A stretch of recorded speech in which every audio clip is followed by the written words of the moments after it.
Dengue के मच्छर से रहें सावधान। फीमेल मच्छर के काटने से होता है डेंगू। फीमेल मॉस्किटो है जो वो काटती है।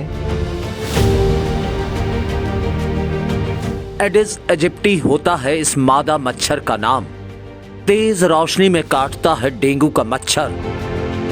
ज्यादा ऊंचाई तक नहीं उड़ पाता है मादा मच्छर। ये टांगों से नीचे नीचे तक ही काटता है।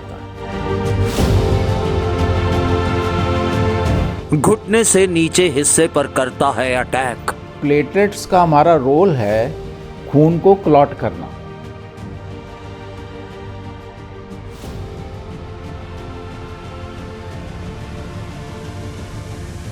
Health is a wealth is being said by our ancestors, and for the health you need to adapt a good healthy lifestyle which includes the good eating and the exercise as well as the spending the calories in the day of your workout.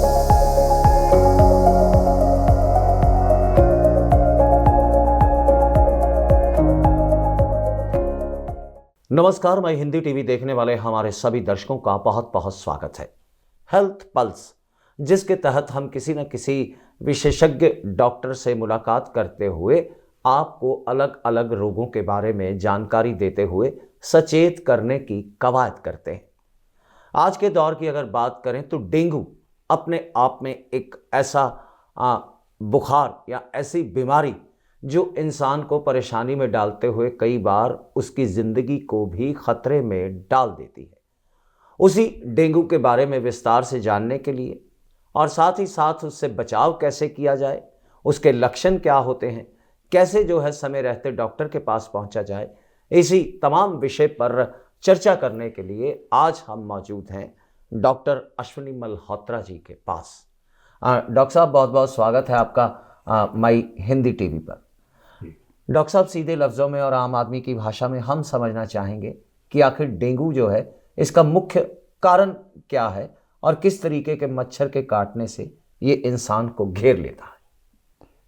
Dengue basically एक viral infection है जो कि mosquito के काटने से या मच्छर के काटने से होता है जी। और इसका एक सीज़न होता है, यूजुअली रेनी सीज़न के बाद या रेनी सीज़न में, जब हमारे घरों में या हमारे पार्कों में या किसी जगह पे भी पानी इकट्ठा होता है जी, और वो पानी इकट्ठा वहाँ पड़ा रहता है और उसमें इसके डेंगू के लार्वी पैदा होते हैं। जब वो लार्वी पैदा होते हैं तो उसमें ये मच्छर पैदा होता है। तो उसमें ये एक खासियत है कि ये मच्छर तकरीबन 11-12 बजे तक काटता है जी। और ये फीमेल मॉस्किटो है जो वो काटती है जी। और ये टांगों से नीचे नीचे तक ही काटता है। और ज़्यादातर लोग इसमें इसे और बहुत काटता है ये मच्छर जी। बहरहाल दोस्तों, अगर डॉक्टर अश्विनी मल्होत्रा जी की बात को आप ध्यान से सुनते हुए उस पर गौर करें तो डेंगू जो है वो मच्छर के काटने से पैदा होता है, लेकिन हैरत की बात यह है कि ये सिर्फ जो है वो फीमेल मच्छर के काटने से ही इसके लक्षण जो हैं इंसानी शरीर में पैदा होते हैं। डॉक्टर साहब, अगर डेंगू की बात करें तो डेंगू में किस प्रकार की दिक्कत जो है वो आदमी महसूस करने लगता है, या फिर शुरुआती इसके लक्षण डेंगू के क्या हैं, ताकि आदमी जो है समय रहते डॉक्टर के पास इलाज के लिए पहुंचे। एक तो इसमें बहुत ही हाई टेम्परेचर होता है, बहुत तेज़ बुखार होता है जी, सिर दर्द होती है और इसमें शरीर बहुत टूटता है आदमी का। आदमी ये कहता है कि मुझे चाहे जो मर्जी कर दो, इंजेक्शन लगा दो, जो मर्जी कर दो, मेरे शरीर ठीक कर दो, मतलब दर्दें ठीक कर, दर्दें बहुत ज़्यादा होती जी। इसके लक्षण ये होते हैं, हाई टेम्परेचर होता है और कोई भी आदमी को और लक्षण नहीं होता है, जैसे हेडेक होती है बहुत ज़्यादा। तो जब भी ये शुरुआत हो, अगर शुरुआत में ही पेशेंट डॉक्टर के पास चले जाए और इसके टेस्ट जो हैं वो ऐसे हैं जो डे 1 से ही टेस्ट में पता लग जाता है कि पॉजिटिव है या नेगेटिव है, तो उसका ट्रीटमेंट किया जा सकता है या उसके प्रिकॉशंस लिए जा सकते हैं। जी, अगर बात डेंगू जैसे रोग की जाए तो ये रोग अगर इसकी अनदेखी की जाए तो ये बेहद घातक भी बन सकता है। डॉक्टर साहब, अगर डेंगू के बीच जैसे डॉक्टर कहते हैं कि इंसान के प्लेटलेट्स में कमी आ गई और जिसके चलते कई बार उसकी ज़िंदगी पे भी खतरा बनाता है, आखिरकार इन प्लेटलेट्स का क्या रोल है और ये प्लेटलेट्स जो हैं हमारे शरीर के बीच किस तरीके से पूरे होते हैं? देखो, डेंगू का जो असर है, फीवर का असर जो है वो प्लेटलेट्स के ऊपर पड़ता है जी। खास तौर पे प्लेटलेट्स जो हैं ये घटने शुरू होते हैं 5वें दिन। जी। फीवर के 5वें दिन के बाद जब तकरीबन फीवर उतर जाता है तब प्लेटलेट्स कम होने शुरू हो जाते हैं। सबसे पहले आदमी का टीएलसी कम होता है जी, जिसको हम टोटल ल्यूकोसाइट काउंट बोलते हैं। उसके बाद प्लेटलेट्स कम होता है। सिर्फ लोग इसमें बहुत ज़्यादा घबरा जाते हैं, घबराने की ज़रूरत नहीं है। इवन किसी आदमी के 10,000 तक भी प्लेटलेट रह गए हैं तो उसको भी खतरे की इतनी बड़ी बात नहीं होती जी, बेशर्त कि वो आदमी अपने आप को हाइड्रेशन बना के रखे।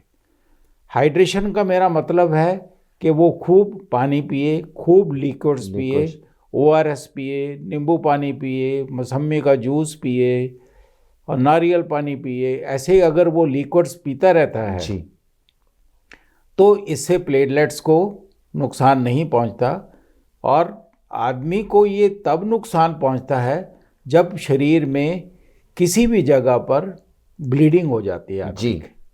वो ब्लीडिंग क्यों होती है? क्योंकि प्लेटलेट्स का हमारा रोल है खून को क्लॉट करना। जी। जब ये बहुत ज़्यादा कम हो जाता है तो अगर कहीं भी ब्लीडिंग होती है तो ये खून फिर रुकता नहीं। इसी कारण हम पेशेंट को बहुत सारी प्रिकॉशंस बताते हैं कि जब उसका प्लेटलेट काउंट काफ़ी कम हो जाता है। प्लेटलेट्स नॉर्मली 1.5 लाख से लेकर 4.5 लाख तक एक पेशेंट में नॉर्मल होते हैं। जी। और बिल्कुल डॉक्टर साहब, अगर साथ ही हम बात करें कि इन प्लेटलेट्स के बीच कम होने की स्थिति में क्या कई बार आदमी जो है वो उसकी जान पर भी बनाती है? अगर जान पर तब बनती है जब कहीं से भी ब्लीडिंग हो जाए। जी। सपोज कोई आदमी ने मिर्चें खाई या कुछ ऐसी चीज़ खाई जिसमें उसके पेट के अंदर कोई रप्चर हो गया, ब्लीडिंग हो गई, या किडनीज में कोई रप्चर हो गई, कहीं भी इंटरनल ब्रेन में ब्लीडिंग हो गई, तो वो कारण बन सकता है जी सीरियसनेस का। अदरवाइज ये बेसिकली ऑटोमेटिकली ठीक होने वाली बीमारी है। और बहुत सारी ऐसी दवाइयां हैं जो इसमें रिस्ट्रिक्टेड होती हैं, जो नहीं लेनी होती। जो आदमी गलती से ले तो वो नुकसान पहुंचा सकती है। जी। बहरहाल दोस्तों, अगर डेंगू जैसे रोग की बात की जाए तो इसके चलते जो है आपको घबराने की बिल्कुल भी ज़रूरत नहीं। बुखार से शुरू होने वाला ये डेंगू जब बुखार आपका ना उतरे और काफ़ी दिन तक आपको दिक्कत देता रहे तो यकीनन आपको डॉक्टर के पास पहुंचना चाहिए और ये जो हैं डेंगू के लक्षण हो जाते हैं।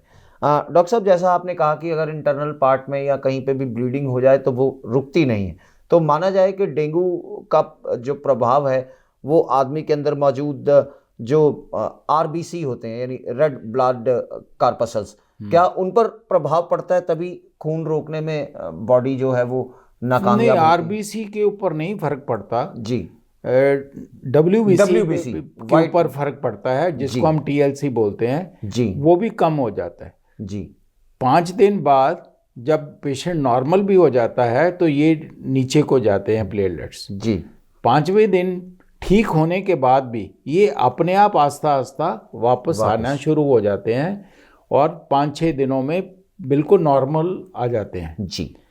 मगर कुछ एक मेडिसिन्स ऐसी हैं जो आजकल आई हैं मार्केट में जो इसको बढ़ाती भी हैं, जो आयुर्वेदिक मेडिसिन्स हैं, जैसे कि कई कंपनियों ने निकाला है पपाया का जूस। जी। लोग पहले खाते थे पपीते के पत्तों का पानी, जूस पियो निकाल के, या और चीज़ों का, तो जी। उसका कम्बिनेशन से आयुर्वेदिक ड्रग्स मार्केट में आई हैं जो काफ़ी इफ़ेक्टिव है। इफेक्टिव है। और इसमें ड्रग्स का खास तौर पे जो ध्यान रखना चाहिए कि एक तो एस्प्रिन नहीं खानी चाहिए किसी भी आदमी को बुखार उतारने के लिए। जी। आइबुप्रोफेन एक साल्ट है जिसमें हम बड़ी कॉमन है ब्रूफेन। जी, जो दर्द में अक्सर लोग दर्द में लोग अक्सर गलती में खा लेते हैं, और अगर पेशेंट को डेंगू है तो उसमें ब्लीडिंग के चांसेस बढ़ सकते हैं। तो वो चीज़ें अवॉइड करनी चाहिए। ये डॉक्टर की गाइडेंस से अंदर सही हो सकती है। मगर अदरवाइज पेशेंट नॉर्मली ही ठीक हो जाता है। हाँ, कोई ऐसी प्रॉब्लम नहीं। जी। दूसरा नंबर, अब इसकी वैक्सीन भी मार्केट में आने वाली है जो कि लास्ट स्टेजेस में है गवर्नमेंट के। जी। कुछ फेजेस होते हैं वैक्सीनेशन को बनाने को, काफ़ी लास्ट स्टेज में वैक्सीन आ गई तो फिर ये इसको प्रिवेंट भी किया जा सकता है। जी। बहरहाल दोस्तों, अगर डॉक्टर साहब की बातों को समझने की कवायद की होगी तो उनकी बातों में एक संदेश भी हमें जो है वो दिखाई पड़ता है कि हमें अपने खान पान के बीच जो है वो ऐसी चीज़ें शामिल करनी चाहिए जो हमें हाइड्रेट भी रखें, और ख़ास तौर पर डेंगू के दौरान जो है वो आपको लिक्विड्स जो हैं वो तरह तरह के लेने चाहिए। डॉक्टर साहब, क्या माना जाए कि आज के दौर के बीच जो है खान पान और उसका बिगड़ा हुआ रूप भी ऐसी बीमारियों को दस्तक दे सकता है? नहीं, ऐसा कुछ नहीं है। कोई आदमी, ये जो बीमारी है ये होती ही बाइट होने से। जी। बाइट होने से है। जब फीमेल मॉस्किटो आपको बाइट करेगी तो ही होगा, अदरवाइज ये एक दूसरे से नहीं हो सकता। जी। हाँ, ये हो जाता है कि वो मॉस्किटो अगर डेंगू किसी को हुआ है, बाइट करके दूसरे को काटता है तो एक दूसरे से हो जाता है। तो आदमी को सबसे पहले मच्छर काटने से बचना चाहिए। और अगर सपोज हो भी जाए तो डरना नहीं चाहिए। जी। अपनी हाइड्रेशन पूरी बना के रखे और डॉक्टर की सलाह के हिसाब से ले, और बिना डॉक्टर के पूछे कोई दवाई ना ले। जी। बहरहाल दोस्तों, डॉक्टर साहब की बातों से आपने ये भी जान लिया होगा कि अगर किसी भी तरह का रोग, भले ही डेंगू क्यों ना हो, अगर आपको घेरता है तो खुद ही नीम हकीम बनने की कोशिश जो है वो ना करें, क्योंकि आपकी एक गलती आपकी ज़िंदगी पर भारी पड़ सकती है। लेकिन हाँ, ऐसे मौसम के बीच जो है खड़े हुए पानी से बचने की कोशिश करें, या घरों के अंदर भी पानी जो है वो आप खड़ा ना होने दें, ताकि लार्वा से जो है वो डेंगू फीमेल पैदा ना हो, आपका बचाव जो है पूरे तरीके से हो सके। डॉक्टर साहब, डेंगू होने के बाद कई बार लोगों में काफ़ी वीकनेस रहती है और लोग ज़्यादातर शिकायत करते हैं कि जैसे उनके टांगों में जान ही नहीं रही। तो क्या माना जाए कि डेंगू जो है सीधा टांगों पर प्रभाव करता है? टांगों पे भी और जॉइंट्स के ऊपर जॉइंट पेन्स भी होती हैं इसके बाद काफ़ी पेशेंट्स को। जी। और कमज़ोरी भी बहुत ज़्यादा आती है, मगर वो समय से ठीक हो जाती है। इसके साथ ही एक है चिकनगुनिया। जी। मगर वो हो जाए तो उसके जो साइड इफ़ेक्ट हैं वो बहुत ज़्यादा हैं। उसमें काफ़ी ज़्यादा जॉइंट पेन्स और होती हैं जी, जिसमें आदमी को, इवन अच्छे भले आदमी को, जो अच्छा तगड़ा आदमी है, उसको भी चलने फिरने में दिक्कत आ जाती है। तो वो इसके भी साइड इफ़ेक्ट हैं, आफ्टर इफेक्ट्स हैं, जो ठीक होने के बाद भी आदमी को जॉइंट पेन्स और बॉडी पेन्स और कमज़ोरी हो सकती है, जो कि नॉर्मली थोड़ी देर बाद ठीक हो जाती हैं। ऐसी कोई बात नहीं है। जी। देखिए, जैसा कि हमने पहले कहा कि अगर रोग हैं तो उस रोग के लिए डॉक्टर्स भी उपलब्ध हैं, लेकिन सबसे बड़ी बात ये है कि आपको सही जानकारी रखते हुए किसी भी रोग की दस्तक मिलते ही सही समय पर डॉक्टर के पास पहुंचना होता है, और ये बात बेहद अहम होती है। डॉक्टर साहब, आज के भागम भाग भरी ज़िंदगी के बीच तमाम लोगों के लिए कोई संदेश देना चाहेंगे ताकि रोज़मर्रा की ज़िंदगी में कुछ बदलाव किए जाएं, कुछ ऐसी? नॉर्मली अगर आदमी ने अपना अच्छा जीवन जीना है, हर कोई आदमी लंबी और निरोगी काया चाहता है। काया चाहता है, जी तो उसके लिए सबसे बड़ा ही मूल मंत्र है कि ठीक ठीक अपने घर का खाना और नॉर्मल खाना खाओ और एक्सरसाइज करो, जी सैर करो, एक्सरसाइज करो, योगा करो, प्राणायाम करो, कुछ ना कुछ एक्सरसाइज ज़रूर होनी चाहिए। जैसे कि लोगों ने कोविड के दिनों में देखा कि इम्यूनिटी के ऊपर बहुत जोर दिया गया। जी हर चीज़ ये थी कि किसी आदमी की इम्यूनिटी बहुत अच्छी है तो इसलिए उसको कोविड नहीं हो रहा। हुआ। इम्यूनिटी एक ऐसी चीज़ है जो वो 1-2 दिन में, 10 दिनों में या किसी 10 कैप्सूल खाने से नहीं बनती। इम्यूनिटी बनती है ठीक खान पीन से, अच्छे रहन सहन से और रोज़ डेली एक्सरसाइज करने से, सैर एक्सरसाइज करने से, प्राणायाम करने से, तब आदमी की सेहत अच्छी रह सकती है। यही एक मूल मंत्र है कि अपने को निरोगी रखने का, और जिससे कि इम्यूनिटी आदमी की बढ़ती है। इम्यूनिटी कोई 2 दिनों में बनाने वाली चीज़ नहीं है। जी बहुत बड़ी मार्केट इस वक्त इंडिया में या ऑल ओवर वर्ल्ड विटामिन्स की उसके बाद आई कि भी जो इस वक्त मैक्सिमम सेल वर्ल्ड में या इंडिया में विटामिन्स की है। क्या जी? इम्यूनिटी बनाते हैं। इम्यूनिटी विटामिन से इतनी ज़्यादा नहीं बनती जितनी कि आदमी की सैर, एक्सरसाइज और अच्छा खान पीन से बनती है, वो भी रेगुलरिटी से।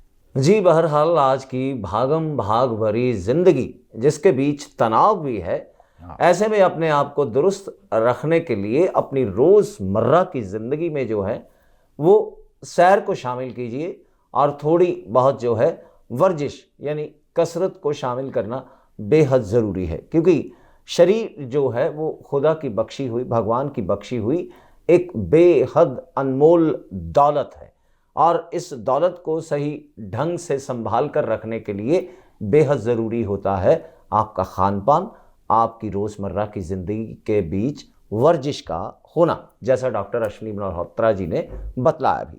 बहरहाल डॉक्टर साहब बहुत बहुत शुक्रिया आपकी इस तमाम जानकारी के लिए जो आपने हमारे दर्शकों को डेंगू जैसे रोग को लेकर दी।